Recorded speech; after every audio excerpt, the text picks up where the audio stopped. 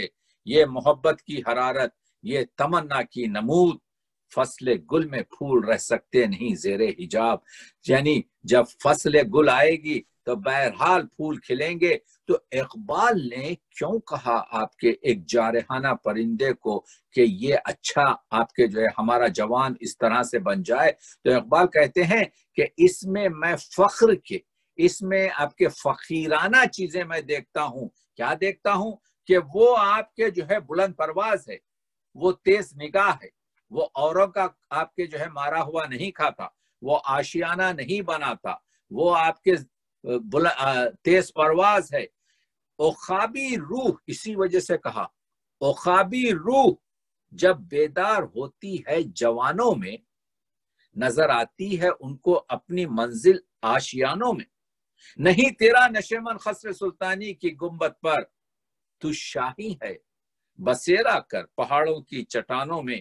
تو آپ دیکھ رہے ہیں کہ یہاں پر جارحیت کی گفتگو نہیں کر رہا ہے، یہاں پر اقبال جو ہے گفتگو یہ کر رہا ہے. اور اقبال نے آپ کے کمال یہ کیا ہے، اسی وجہ سے تو کہتے ہیں اقبال دیکھیے کہتے ہیں کہ کس طریقے سے قلب میں سوز نہیں، روح میں احساس نہیں، کچھ بھی پیغام محمد کا تمہیں پاس نہیں. وہ گفتگو تو کرتے ہیں جس میں میں آپ کے جو ہے آپ کو بتا رہا ہوں. لیکن اقبال بر صغیر کا وہ شخص ہے جو یہ کہتا ہے میرا بنگر کے در ہندوستان دیگر نمی بینی. مجھے ذرا دیکھو تو صحیح، اقبال کریں کہ ہندوستان میں تم میری طرح سے پھر نہیں دیکھو گے. برہمن زادہ رمز آشنائی روم و تبریز است. میں اگرچہ کہ برہمن زادہ ہوں، اقبال دو طریقے سے اپنے آپ کو برہمن زادہ کہتے ہیں. ایک اس وجہ سے کہ 400 سال پہلے ان کے آبا و اجداد آپ کے جو ہے برہمن تھے. دوسرے اس طریقے سے کہتے ہیں کہ وہ کشمیر کے تھے جہاں پر یہ فلاسفر زندگی کرتے تھے. تو دو طریقے سے، یعنی کشمیری ہونے کی وجہ سے بھی آپ کے جو ہے برہمن زادہ ہیں، اور آپ کے واقع میں خاندانی طریقے سے. کہتے ہیں میر و مرزا بسیاست دل و دین راہ باختن. یہ میر اور مرزا سیاست سے دین کو جو ہے ہار چکے ہیں. جز برہمن پسری محرم اسرار کجاس. مجھ طرح سے ایک برہمن کا بچہ جو ہے، ایک برہمن زادہ جو ہے اسرار کہاں سے دے گا؟ تو وہی چیزوں کو لے کر آگے بڑھتے ہیں کہ جب وطن کی محبت کی گفتگو کرتے ہیں تو دیکھیے اقبال کے پاس اگر کوئی شاعر کا کلام جو ملکوں کو ملا سکتا ہے، جو اخوت اور مساوات اور محبت کا درد دے سکتا ہے، تو وہ آپ کے جو ہے اقبال کا کلام ہے. کہ لکھتے ہیں امتائیں دید ظاہر میں کوہستان ہے تو، پاسباں اپنا ہے تو، دیوار ہندوستان ہے تو. پربت و سب سے اونچا ہمسائے آسماں کا، وہ سنتری ہمارا وہ پاسباں ہمارا. چشتی نے جس زمین میں پیغام حق سنایا، نانک نے جس چمن میں وحدت کا گیت گایا، تاتاریوں نے جس کو اپنا وطن بتایا، جس نے حجازیوں سے دشت عرب چھڑایا، میرا وطن وہی ہے، میرا وطن وہی ہے. وہ اقبال کہتے ہیں دیکھیے زنار ہو گلے میں، تسبیح ہاتھ میں ہو. یا کبھی سوامی رام تیرتھ کے لیے کہتے ہیں نفی ہستی ایک کرشمہ ہے دل آگاہ کا، لاہ کے دریا میں نہا موتی ہے الا اللہ کا. تو علامہ اقبال پر جب مسجد خطیب کے دلدار علی نے کفر کا فتویٰ دیا تو یہ تمام چیزوں کا ذکر کیا کہ یہ بھی ایسے ایسے کام کرتا ہے اقبال، اور یہ چیزیں کرتا ہے. لیکن اقبال کا کمال ہے کہ جس طریقے سے آپ دیکھیے علامہ اقبال نے کتنی خوبصورت طریقے سے نیا شوالا کی گفتگو کی ہے کہ ایک نیا شوالا اس دیش میں بنا دیں، دنیا کے تیرتوں سے اونچا ہو اپنا تیرت، دامان آسماں سے اس کا کلس مٹا دیں. یا جو رام کی آپ کے جو نظم ہے، یا سارے جہاں سے اچھا ہندوستان ہمارا ہے، رام کے وجود پہ ہندوستان کو ناز، اہل نظر سمجھتے ہیں اس کو امام ہند.